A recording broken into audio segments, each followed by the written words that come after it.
اعوذ باللہ من الشیطان الرجیم بسم اللہ الرحمن الرحیم۔ سامعین، میں حکیم اظہر آفتاب حسین صبح نو ہیلتھ کیئر چینل کے ساتھ آپ کی خدمت میں حاضر ہوں۔ سامعین، پچھلے پروگرام میں نے آپ سے ذکر کیا تھا کہ ہم ایک سلسلہ شروع کر رہے ہیں جس کے اندر وہ تمام پھل، غذائیں یا دوائیں جن کا ذکر قرآن پاک کے اندر موجود ہے اور یا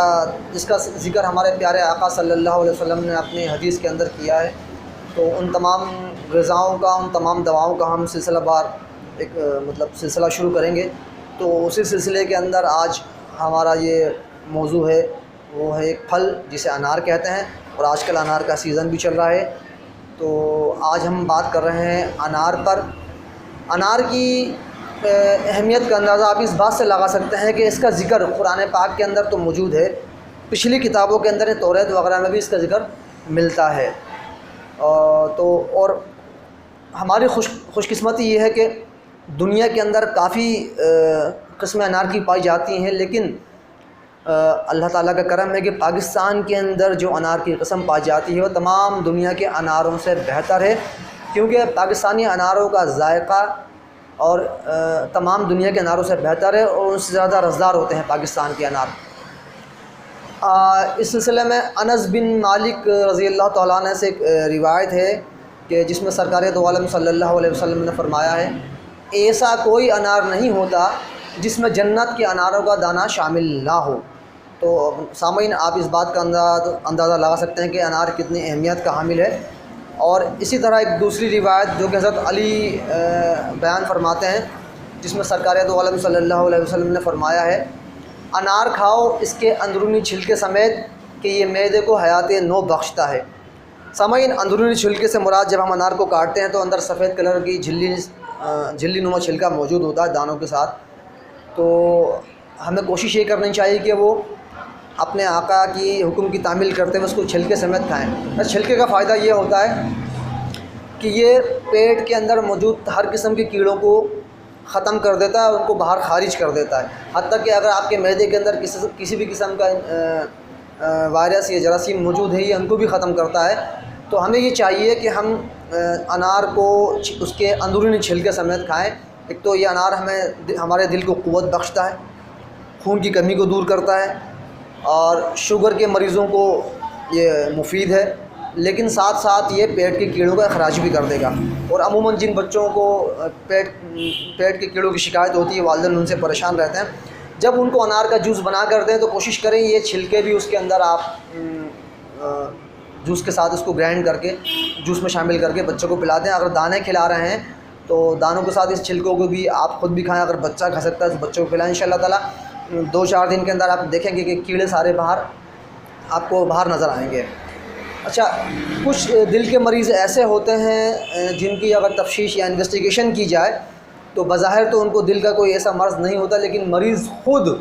سے وہ اپنے دل کے فعل سے مطمئن نہیں ہوتا۔ مطلب اس کو ایسا لگتا ہے کہ میرا دل ڈوب رہا ہے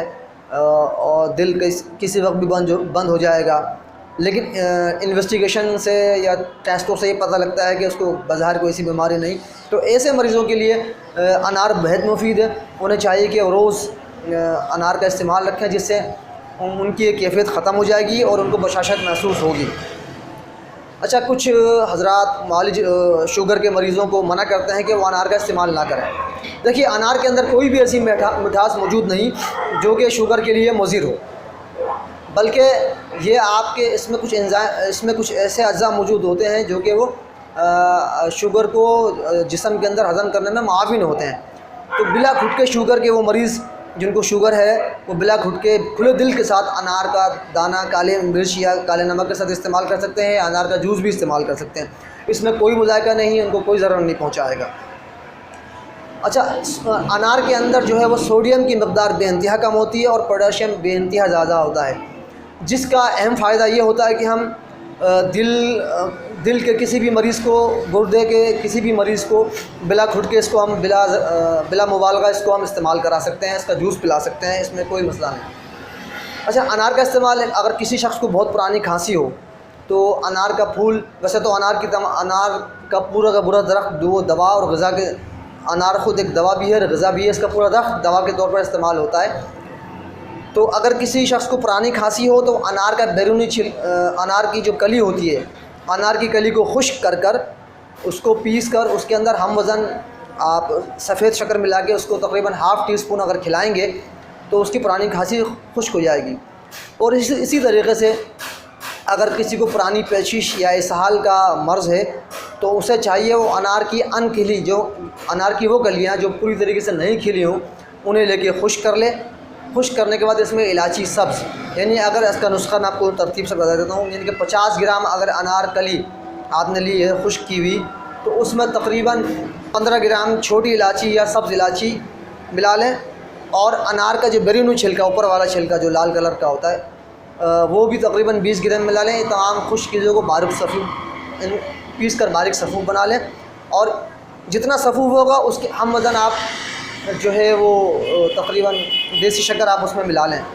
تو، اور مریض کو دن میں 3 دفعہ ½ ٹی اسپون دیں گے تو انشاءاللہ تعالیٰ اس کا اسہال اور پرانی پیچش کی شکایت اس کو دور ہو جائے گی۔ اچھا، اب انار کا بیرونی چھلکا عموماً ہم پھینک دیتے ہیں، بیرونی چھلکوں کو آپ خشک کر لیں، خشک کرنے کے بعد اس کو جلا کے اب اس کو منجن کے طور پر استعمال کر سکتے ہیں۔ اور انار کا ایک اور فائدہ یہ ہے کہ جن کے دانت ہل رہے ہوں، مسوڑے کمزور ہوں جس کی وجہ سے دانت ہلنا شروع ہو گئے تو آپ انار کے رس کو نکال کر اس کو پکائیں، اور پکا کے اس کو تقریباً گاڑھا اس کا قوام بنا لیں، اور اس میں اتنا ہی ہم وزن شہد ملا لیں، اور اس کو دن میں 2 یا 3 دفعہ مسوڑے پہ آہستہ آہستہ ملیں۔ انشاءاللہ کچھ ہی عرصے کے اندر آپ کے دانت ہلنا بند ہو جائیں گے۔ سامعین، آج ہم نے آپ کو انار کے متعلق مختصر سا پروگرام بتایا، مختصر سی ہم نے کچھ اس میں باتیں کی ہیں جس سے امید ہے کہ آپ اس سے فائدہ اٹھائیں گے، اور انشاءاللہ تعالیٰ اپنے آنے والے پروگراموں کے اندر جو ہے ہم مزید پھلوں کا اور دوائیوں کا ذکر کریں گے جس سے آپ گھر بیٹھے فائدہ اٹھا سکتے ہیں۔ السلام علیکم ورحمۃ اللہ وبرکاتہ۔